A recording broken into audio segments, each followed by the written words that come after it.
सब सिखे न मिली सीख दई, एक एक न मानी हो। मीरा कहती है सब सिखिया समझाती है, सारा संसार समझाता रहा है। घर के लोग समझा रहे थे, प्रियजन समझा रहे थे, परिवार के लोग थे, सारों ने कहा कि मीरा पागल हो गई। यह सब पागलपन है। कहां के कृष्ण, कैसे कृष्ण? यह तो किसकी मूर्ति लेकर घूमती है? यह तो किसका गुणगान करती है? यह सिर्फ तेरे कल्पना का जाल है और कुछ नहीं है। लेकिन मीरा कहती है मैं न मान सकी, कहती है मैं न मान सकी, मैं न राजी हो सकी। सौभाग्यशाली थी मीरा। तो जिस दिन तुम सांसारिक लोगों की बातों से राजी हो जाते हो, तुम्हारा दुर्भाग्य का क्षण है। फिर वही क्षण तुम्हारा दुर्भाग्य का। जिस क्षण तुम सोए हुए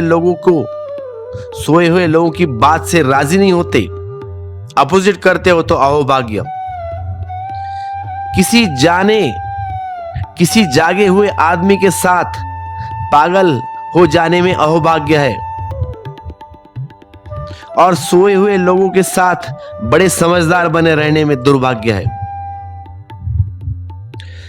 तो मीरा कहती है सब सीखिए न मिली सीख दई, मन एक न मानी हो।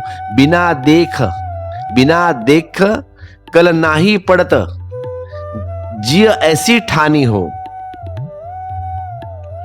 इसका अर्थ है प्रेम ने ऐसा गहन गाढ़ बांध ली कि बिना देख अब कल नहीं पड़ता, अब चैन नहीं है। नींद कहां, नींद कैसी, विश्राम कहां? जब तक प्रभु मिलन न हो जाए, तब तो कोई विश्राम नहीं। जैसे नदी भागी चली जाती है सागर की तरफ, जब तक मिलन न हो, ऐसे ही प्रेमी रोता रहता है, पुकारता रहता है उस परमात्मा को। अहर्निश उसके भीतर से एक पुकार उठती है कि कब मिलोगे कान्हा, कब मिलोगे कृष्ण, कब दिखाई पड़ोगे, कब स्पर्श होगा तुम्हारा, कब दरस परस होगा। बिना देख कल नाही पड़त, जिय ऐसी ठानी हो। अंगी अंगी व्याकुल भई, मुख पियो पियो बानी हो। और मीरा कहती है यह कुछ ऐसा नहीं कि हृदय में ही बाण चुभ हो, अंग अंग रोए रोए में, शरीर के एक एक हिस्से में पीड़ा सघन हो गई है। मन में ही नहीं पुकारा है, तन ने ही पुकारा है कृष्ण को। अब मेरा तन मन पुकारता है उस कान्हा को, उस कृष्ण को, एक स्वर से पुकारता है। अंगी अंगी व्याकुल भई, मुख पियो पियो बानी।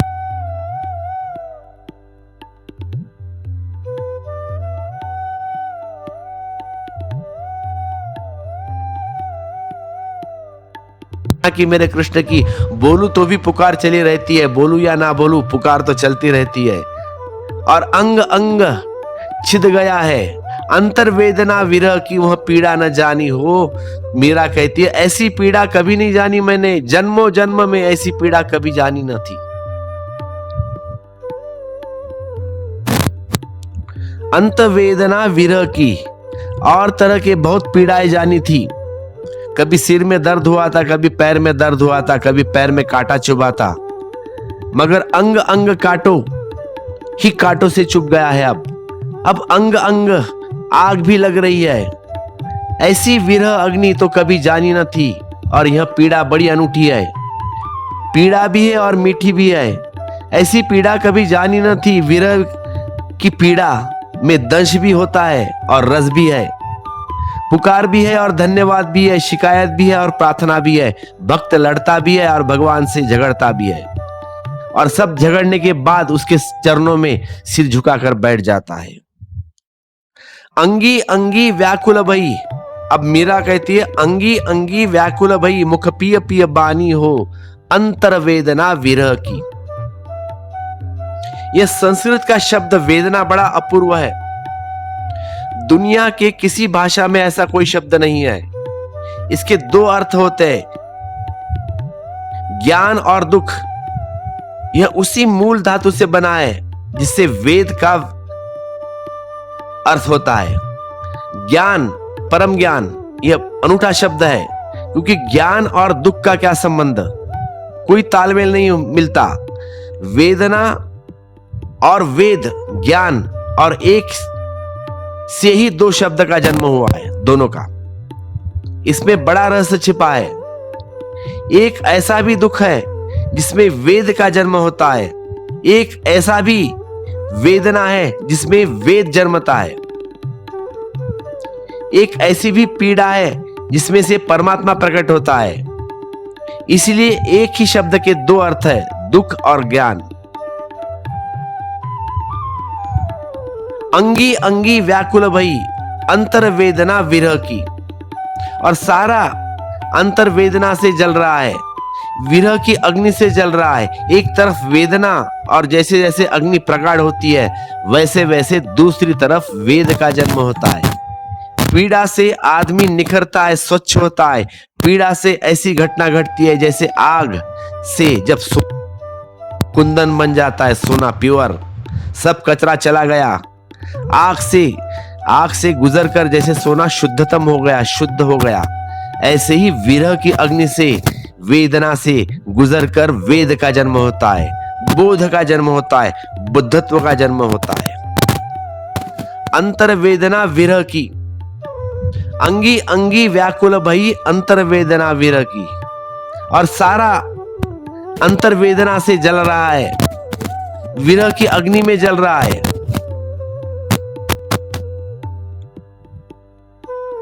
यह जो पीड़ा बड़ी अनजानी है, बड़ी नई, न्यू, यह दुख भी देती है और सुख भी देती है। यह इसका अपूर्व रूप है, यह बड़ी रहस्यपूर्ण है। तुम यह मत सोचना कि भक्त अपनी पीड़ा छोड़ने को राजी हो जाएगा। तुम यह मत सोचना कि तुम कहते हो कि चलो लो एस्प्रो या झंडूबाम लो, काम हो जाएगा, काम करेगी 4 गुना। भक्त कोई दवा लेने को राजी नहीं होगा। पीड़ा बीमारी नहीं है भक्त की, भक्त का सौभाग्य है, उसकी परम स्वास्थ्य है, वह धन्यभागी है। तो परमात्मा की विरह अग्नि किस्मत वालों को ही मिलती है, जैसे मीरा को मिली है। उसके भक्त छूटना नहीं चाहेंगे। पीड़ा है जरूर, लेकिन ऐसी नहीं कि छोड़ी जाए, ऐसी है कि संभाल कर रखी जाए।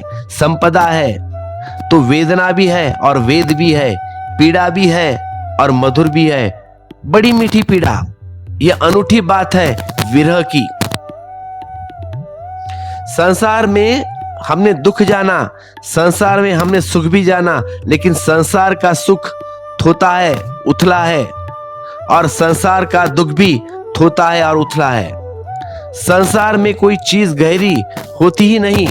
परमात्मा के साथ दुख मिलता है तो भी गहरा मिलता है, और सुख मिलता है तो भी गहरा मिलता है। दोनों। गहरे दुख का बड़ा आनंद है, क्योंकि गहरा दुख तुम्हें गहरा कर जाता है, तुम्हें गहराई में उतार जाता है। जितना गहरा दुख जाता है उतने ही गहरे तुम अपने अंतर्मन में चले जाते हो।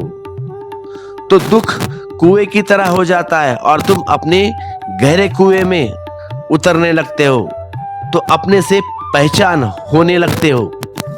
हालांकि कुएं में उतरते डर भी लगता है, अंधेरा काटता है, अनजान अपरिचित, कभी गए नहीं थे ना ऐसी जगह, संग साथ छूटने लगता है, अकेले रह जाते हो, इसीलिए डर। तो अब यह मीरा अपने विरह में बिल्कुल अकेली है। एक तो कोई इसके विरह को समझ नहीं सकता, लोग इसे पागल समझने लगे, लोग कहने लगे कि मीरा दीवानी हो गई। कोई इसे दुख को समझ नहीं सकता मीरा के, क्योंकि जिसने यह दुख जाना हो वह समझे। तो कभी कोई साधु मिल जाता है, कभी साथ संगत हो जाती है, तो मीरा प्रसन्न हो जाती है। साधु देख राज भई,